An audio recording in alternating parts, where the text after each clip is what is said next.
Ito, may pagawa na naman sa akin. Impact drill cordless RYOBI. Sabi sa akin, namamatay siya. Minsan pag pinipindot. Ibig sabihin malamang ano na to, switch. Pwede rin yung motor ang problema. Tsaka mo ang reverse, medyo matigas na siya pindutin. Palagi kayo may pares na to may problema, reverse tsaka switch.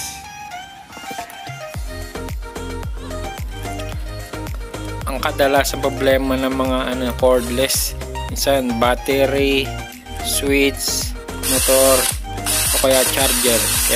Kaya namamatay. Dolo ko na rin charger, di na pupuno.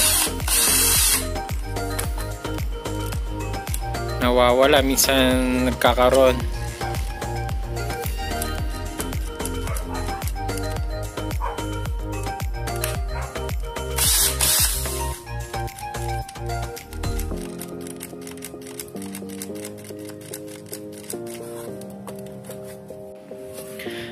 Hanapin lang natin yung sira. Kailangan buksan to.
Gamit lang tayo ng digital tester.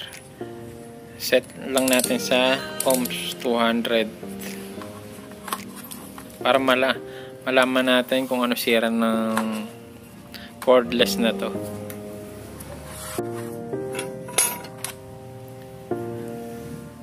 Unahin ko lang yung sa motor. Yan, okay siya, okay. Mapalo siya. Sabihin okay siya.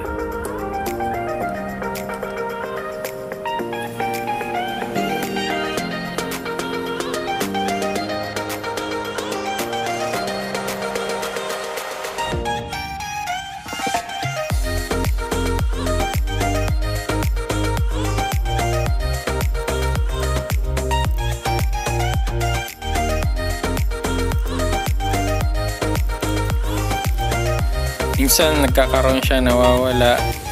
Minsan pumapalo, minsan hindi. Ano na to, switch.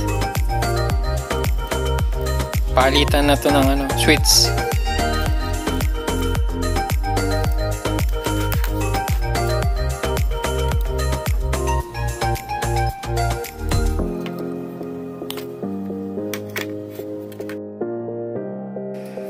Ito ang pangpapalit natin bagong switch.